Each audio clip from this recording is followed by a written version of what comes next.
Origin Jumpworks 125A. I had a great opportunity to take this thing out for a bit of a spin a couple days ago, and these are the results of what happened. So, Anvil Arrow, not too sure what he's got for guns, so we're just kind of moving my way in nice and slow. Again, right? Start every fight the same. Consistency is key when it comes to this kind of stuff. You know, to be honest, the 125 is a pretty tight platform. It's very responsive, very physically small, so it's very easy to get away from shots. Again, right into that corkscrew. If I don't like the trade that's happening, then I can just kind of shake it off with a small little J-hook there. Again, looking for the slot, slowly pushing my way in, nothing too crazy. If I start getting fire like this, boom, into a corkscrew, into a reverse S-turn, get out of the line of fire, get him on his back foot, and start pushing back in, right? Back into the push, again, using my bottom thrusters to pull myself around the corner. Again, these are all fundamentals, guys, right? A little bit of desync there, not too big deal. It's just kind of reacquire target and get back into the fight. And always looking where he's gonna go, right? So on my screen right now, obviously he's passed above us, but I can tell he's gonna shift up and to the right of our screen there already. There we go. See? Keep pulling towards, keep pulling with those bottom thrusters as we rotate around him. Again, always trying to work an angle on him, never standing still for any period of time.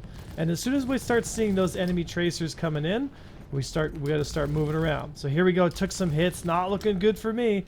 It's not looking good, so it's gonna be all or nothing now, because I have to commit. If I leave now, his shields come back, and I'm back to square one. There's the committing, there's the kill. A lot of times, guys, people in the PU get a little bit timid.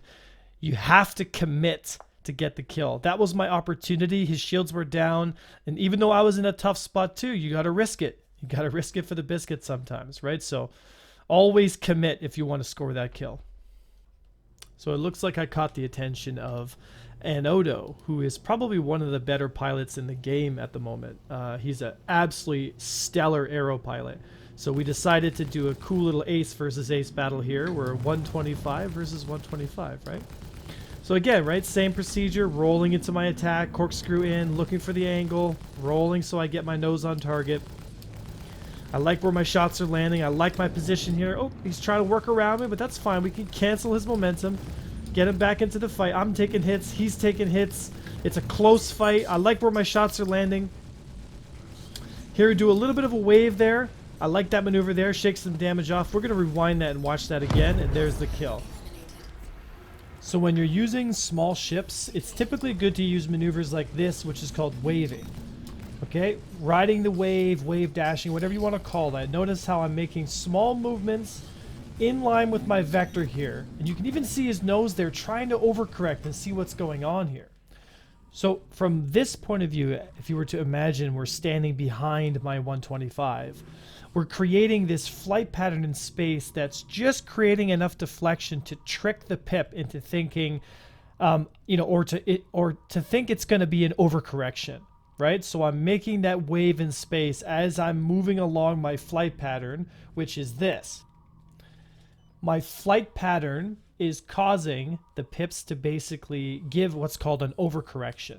Because I'm making small movements in a tight space, but the acceleration from the apex of the top of the wave to the bottom of the wave and then back to the top of the wave again, mixed with the fact that I'm using my bottom thrusters, I'm creating a very fast accelerating wave pattern, which forces the pips to think, okay, if he's going to continue on this path for more than a quarter of a second, he's going to be here.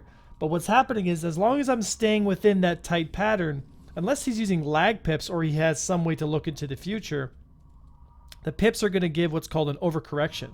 And this right here is the crux of the issue between, let's say, lag pips or lead pips, which we'll get into in another video. But that's what I wanted to break down in this specific maneuver here, which was the difference. This was the difference, in my opinion, between winning this fight or losing it, was this maneuver right here at that time.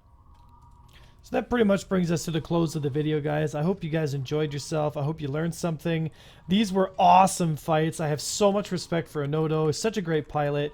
you know, and having to fight him in a 125 was just such a fucking blast. It really was anybody's fight. He beats me on the daily as well, right? So much love, brother. That was such a lot of fun. Hope to see you again out there. And all you folks out there loving the content, thank you for supporting the channel. I hope to see you all out for stream. I was Avenger1, and I'll see you in the next video.